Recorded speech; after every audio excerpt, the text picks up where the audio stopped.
Shifting gears now, St. Pete leaders are addressing the growing price of paradise. And new tonight, city council members repealed the recently passed Tenants' Bill of Rights due to conflicts with the newly enacted state law. But some are pushing for other forms of protection. ABC Action News reporter Chad Mills was there today and explains what's being done to help. Renters like Dylan Dames are still feeling the pain of an affordable housing crisis in St. Petersburg. How bleak does the situation remain?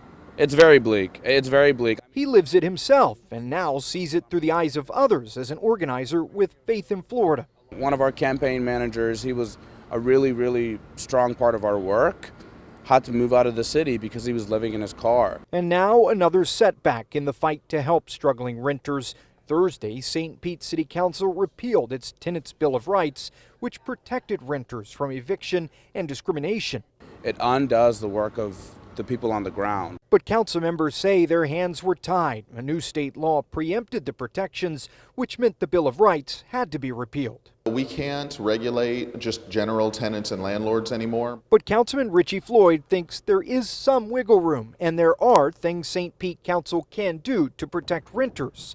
First up, he wants to figure out a way to protect them from landlords that refuse to accept government vouchers like Section 8. It's not fair for people who have money to pay for housing to not be able to get housing just because people don't want to deal with it. Thursday, he asked the city to start exploring how it could protect people citywide from discrimination, including housing discrimination, without violating the new state law. And we're very excited about that. The St. Pete Tenants Union hopes the city finds a way. What we really need to see is that we have strong protections and that they're enacted quickly. Councilman Floyd, meanwhile, tells me he hopes his anti-discrimination ordinance can be drawn up, debated, and passed in no more than 6 months.